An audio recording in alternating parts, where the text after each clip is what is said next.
Good morning student आज हम लोग क्लास 11 पहले चैप्टर सेट का टॉपिक ऑपरेशन ऑन सेट्स पढ़ेंगे।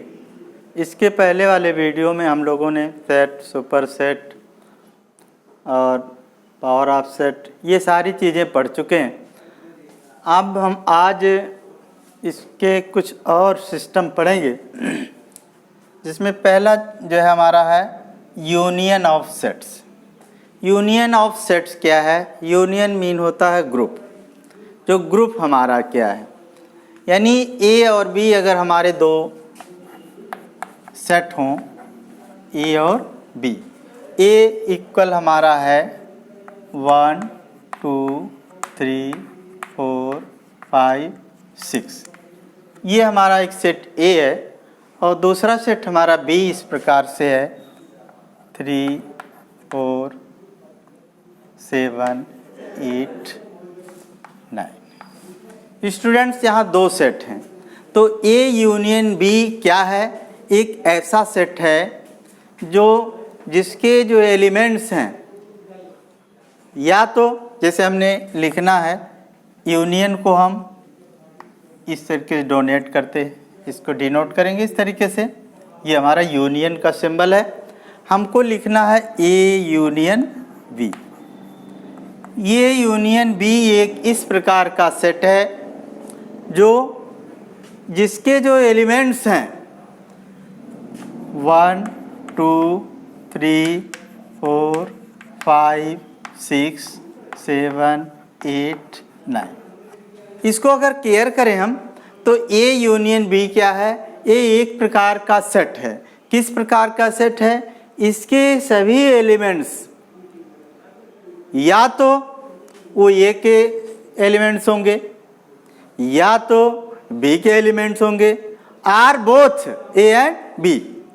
Mean A union B is the set of all those elements which are either elements of A या elements of B are elements of both, या दोनों का वो elements होगा, वो हमारा ए यूनियन बी। मीन अभी यहाँ ए यूनियन बी हमने लिखा है और इसमें आप देख रहे हैं इसके जितने भी एलिमेंट्स हैं वह या तो ए के एलिमेंट्स हैं या तो बी के एलिमेंट्स हैं या ए और बी दोनों के हैं। सपोज दैट यहाँ 3 और 4 है, 3 और 4 ये ए में भी प्रेजेंट है और बी में प्रेजेंट है। इस तरीके से अगर किसी भी सेट्स का यूनियन आपको फाइंड करना हो तो वे सभी एलिमेंट्स आप लिखेंगे जो ए में होंगे या बी में होंगे या ए और बी दोनों में होंगे, तो इनको हम कहते हैं ए यूनियन बी। इसको हम उस तरीके से अगर देखें तो वेन आरेख द्वारा भी इसको हम दिखाते हैं। ये मान लीजिए आपका है, ये यूनिवर्सल सेट है, इसमें एक सेट आपका ए है और दूसरा सेट आपका बी है। तो अब ऐसे सेट जो ए और बी दोनों में, या तो ए में होगा या तो बी में होगा या तो दोनों में होगा। मीन अभी इसको लिखना हो तो हम लिखेंगे 1 2 3 4 5 6, और इधर बी में लिखना 3 4 हो गया हमारा 7 8 9। मीन हमारा जो ये सेट ए है ये सेट बी है, यानी इसका जब यूनियन हमको बनाना है तो यूनियन में हमको क्या ध्यान देना है कि ये इस ए यूनियन बी के एलिमेंट्स को ध्यान से देखें तो यह या तो ए का सदस्य होगा, ये एलिमेंट है ए का, या तो यह एलिमेंट जो है बी का होगा, अथवा ऐसा ए एलिमेंट दोनों का होगा। सपोज दैट यहाँ 3 बिलोंग्स ए एंड बी, इस तरीके से हम लिख सकते हैं। लिखते हैं क्या हम इसको? 3 बिलोंग्स ए और 3 बिलोंग्स बी। अभी 2 को लिखना हो तो लिखेंगे 2 बिलोंग्स ए। मीन इस सेट के जितने भी एलिमेंट्स हैं वो या तो ए के हैं या तो बी के हैं या एलिमेंट्स ए और बी दोनों में हैं। इनको हम बोलते हैं यूनियन। क्या बोलते हैं? A union B. तो ए यूनियन बी अगर फाइंड करना है तो ए यूनियन बी क्या है? A union B is a set of all those elements which are either in A और B are both A and B. चलिए दूसरा देखते हैं, इंटरसेक्शन। इंटरसेक्शन ऑफ सेट, इसको हम इस तरीके से डिनोट करते हैं, ये इंटरसेक्शन का सिंबल है। अब हमको फाइंड करना है, अगर ए हमारा है 1 2 3 4 5 6 और बी हमारा सेट है दूसरा 1 3 4 7 8 9, ये दो सेट हमारे पास हैं। तो इनका इंटरसेक्शन कैसे फाइंड करेंगे? A intersection B set of all elements which are common to both A and B. Mean हमको लिखना है ए इंटरसेक्शन बी। तो ए इंटरसेक्शन बी में हमने लिखा है इस सेट में वे एलिमेंट्स होंगे जो ए और बी दोनों में होंगे, कॉमन होंगे। मीन यहाँ ध्यान से देखें 3 है, 3 दोनों में है, 4 है, 4 दोनों में है, और बाकी अगर 1 ये में है तो बी में नहीं है। Mean 1 belongs A but 1 not belongs B, तो 1 not belongs A intersection B. इन ए इंटरसेक्शन बी में हम लिखेंगे, जैसे सपोज दैट हमने लिखा कि x belongs A intersection B. अगर x जो है ए इंटरसेक्शन बी का एक एलिमेंट है तो x belongs A and x belongs B. यानी x अगर ए इंटरसेक्शन बी का एलिमेंट्स है तो x ए का भी एलिमेंट्स होगा और x बी का भी एलिमेंट्स होगा। अभी वहाँ हमने पढ़ा था कि अगर x बिलोंग्स हो गया ए यूनियन बी, इस कंडीशन में हम बोलते हैं कि x बिलोंग्स ए और x बिलोंग्स बी और x belongs A and B. ऐसा दोनों में हो गया, या तो एक होगा या तो बी को होगा या तो दोनों का होगा। बट यहाँ क्या है, यदि x belongs A intersection B तो हम कहेंगे x belongs A and x belongs B. यानी x जो हमारा ए का भी एलिमेंट्स होगा और बी का, सपोज दैट यहाँ हम 3 को लिखते हैं तो 3 belongs A and 3 belongs B. इसलिए हम कह सकते हैं 3 बिलोंग्स ए इंटरसेक्शन बी। ये हो गया आपका इंटरसेक्शन। तो आपने पढ़ लिया यूनियन। यूनियन में क्या होता है, सभी एलिमेंट्स को लिख लिया जाता है, कोई भी नहीं छोड़ता है। लिखते समय ध्यान देते हैं जो ये हमारा एलिमेंट दोनों में है उसको एक बार ही जो है राइट करते हैं। दूसरा हम इंटरसेक्शन सेट बोल दिए। इंटरसेक्शन को अगर हम दिखाते हैं इसको वेन द्वारा, ये हमारा अगर ए है, ये हमारा बी है, एक सेट ए है और एक सेट बी है, तो ये वाला पार्ट हमारा जो बन रहा है ये क्या है, इंटरसेक्टिंग पार्ट है। इसको हम बोलते हैं कि ए इंटरसेक्शन बी। इतना पार्ट हमारा ए इंटरसेक्शन बी। आइए डिसजॉइंट सेट किसको बोलते हैं? Disjoint set. जैसे एक एलिमेंट्स हमारा है ए और एक एलिमेंट्स हमारा है बी। ए के एलिमेंट्स हमारे हैं 1 2 3 और इसके हैं 6 7 8। स्टूडेंट्स अगर हम ए इंटरसेक्शन बी लिखना चाहें तो हमने इंटरसेक्शन में बोला कि वे elements those elements who are elements of A and B, जो ए के भी एलिमेंट हो और बी को। बट यहाँ हम देख रहे हैं ए के एलिमेंट्स 1 2 3 है और बी के एलिमेंट्स 6 7 8 हैं। तो इसका मतलब इसमें कोई भी ऐसा एलिमेंट्स नहीं है जो ए में भी हो और बी में हो। हम जानते हैं ऐसा सेट जो है उसको हम क्या बोलते हैं, फाई बोलते हैं। यानी A intersection B equal phi. इसका मतलब क्या हुआ, इफ x बिलोंग्स ए और x बिलोंग्स बी, x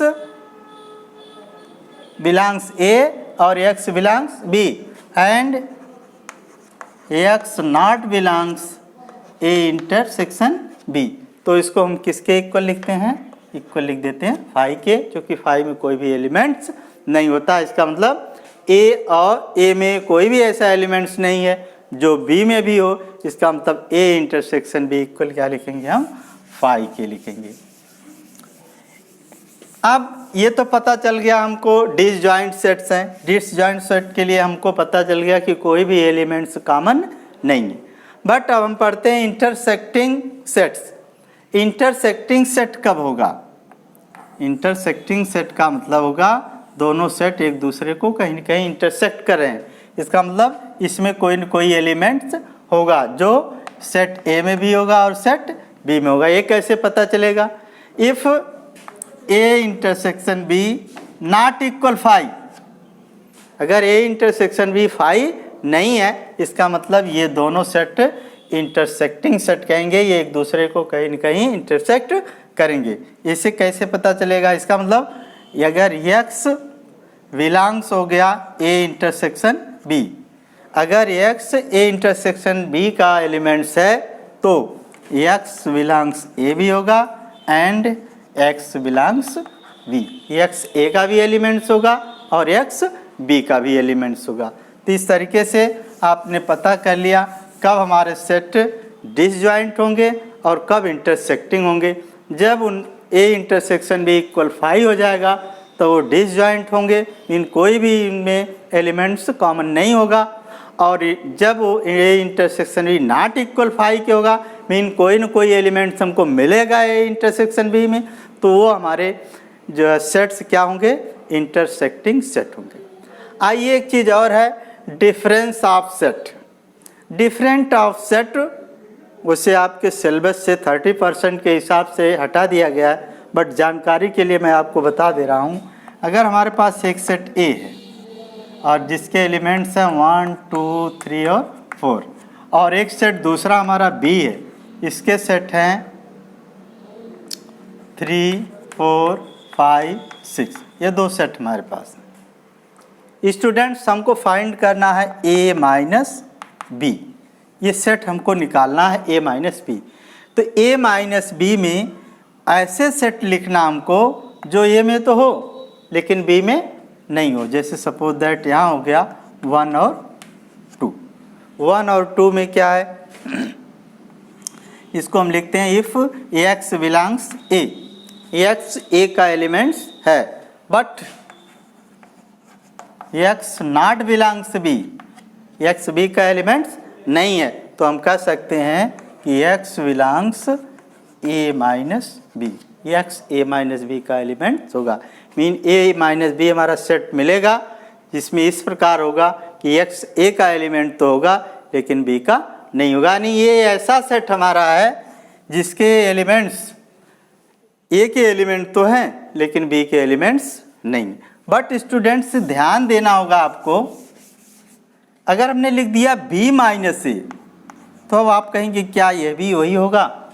अभी हमने लिखा ए माइनस बी हमारा आया, अब लिखेंगे बी माइनस ए तो ये हो जाएगा हमारा 5 6।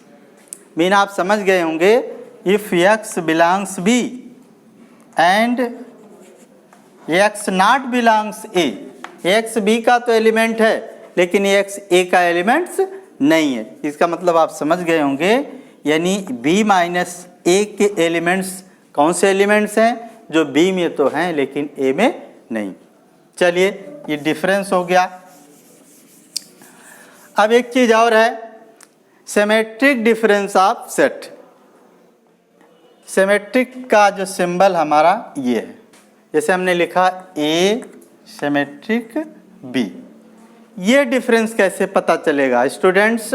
अभी हमने लिखा था ए इक्वल 1 2 3 4 और बी इक्वल लिखा था 3 4 5 6। अब हमको लिखना है ए सिमेट्रिक बी, इसको लिखना है। इसका मतलब है सिमेट्रिकल डिफरेंस हमको निकालना है। इसका मतलब होगा A minus B union B minus A. अब यहाँ देखेंगे तो हमारा ए माइनस बी क्या आ रहा है? ए माइनस बी में ए के वे एलिमेंट्स जो ए में तो हों लेकिन बी में ना हो, मीन क्या हो गया 1 और 2। और दूसरा हमारा बी माइनस ए, बी माइनस ए में क्या है? बी के वे एलिमेंट्स जो बी में है लेकिन ए में नहीं है, मीन हमारा है 5 और 6। तो हम इसका यूनियन जब बनाएंगे A minus B union B minus A, union में हम क्या करते हैं, यूनियन में हम सारे एलिमेंट्स लिखते हैं, या तो इस सेट का एलिमेंट्स होगा या तो इस सेट का एलिमेंट्स होगा। मीन हम इसको लिखेंगे 1 2 5 6। ये ऐसा हमारा सेट है जो इसके एलिमेंट्स हैं, या तो ए माइनस बी के एलिमेंट्स हैं या तो बी माइनस ए के एलिमेंट्स हैं। इसका मतलब है कि इस ग्रुप के जितने भी एलिमेंट्स हैं वो क्या हैं, या तो ए माइनस बी के हैं, इसका मतलब बी माइनस। इसका मतलब क्लियर कर सकते हैं आप, अगर कोई भी एलिमेंट्स इसका एक एलिमेंट्स है ए सिमेट्रिक बी का, तो इसका मतलब यदि x belongs A then x not belongs B. यदि x ए का एलिमेंट होगा तो x b का एलिमेंट नहीं होगा, और x बिलोंग्स ए, यदि x बिलोंग्स b हो गया तो then x not belongs A. Mean इस सेट का जो भी एलिमेंट्स है या तो वो ए का सेट होगा या तो जो ए का एलिमेंट्स होगा या तो बी का एलिमेंट्स होगा। मीन ए में होगा तो बी में नहीं होगा और बी में होगा तो ए में नहीं होगा। इस सिमेट्री का डिफरेंस हो गया। मीन इस सेट में वे एलिमेंट्स हैं जो या तो ए में है बी में नहीं है, या तो बी में है ए में नहीं है। तो ये आप समझ गए होंगे। इसका मतलब ए माइनस बी और बी माइनस ए का जो यूनियन होगा वो ए सिमेट्रिक भी होगा। इसका मतलब ये सिमेट्रिक डिफरेंस हो गया आपका। और एक चीज़ और बच गई, कॉम्प्लीमेंट। Of set. स्टूडेंट्स वैसे ये भी आपके सिलेबस से 30% में हटा गया, बट जानकारी आपको होनी चाहिए। जैसे हमारे पास एक यूनिवर्सल सेट है जिसकी वैल्यू है 1 2 3 4 5, और एक सेट हमारे पास ए है जिसकी वैल्यू कितनी है 1 2 5। अब हमको कॉम्प्लीमेंट को डैश करके हम लिखते हैं।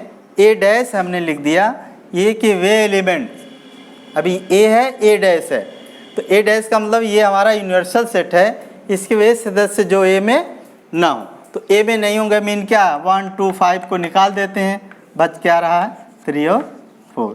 इस तरीके से हम जो है ए डैश को यानी कॉम्प्लीमेंट को फाइंड कर सकते हैं। इस तरीके से इसको आगे बेन आरेख में भी आपको मिलेगा इसको, फिर इसको हम आगे पढ़ेंगे। जैसे हमारा सेट ए है, ए के एलिमेंट्स हैं 1 2 5, बट यूनिवर्सल सेट में हमारा 4 और 5 भी है, ये बाहर हो जाएंगे। तो ये हमारा जो है इसका डैश मीन इसका कॉम्प्लीमेंट ये सारे हो जाएंगे इसको छोड़ करके। तो इस तरीके से आपने union, intersection, disjoint set, intersecting set, difference of set, symmetric difference of set, complement of set से पढ़े होंगे। इस पर जो एक्सरसाइज डिपेंड है इसको सॉल्व करेंगे आप। यदि कोई प्रॉब्लम आती है तो आप संपर्क करेंगे, और आगे के क्वेश्चन के साथ, आगे के कॉन्सेप्ट के साथ हम अगले वीडियो में मिलेंगे। तब तक के लिए थैंक यू। एक चीज़ और कहेंगे कि अगर वीडियो आपको अच्छी लगे तो इसको लाइक और शेयर ज़रूर करें, और चैनल को अगर आप सब्सक्राइब नहीं किए हैं तो सब्सक्राइब भी करें, जिससे जो भी नए वीडियो अपलोड होते हैं आप तक तुरंत पहुंचते रहें। Thank you.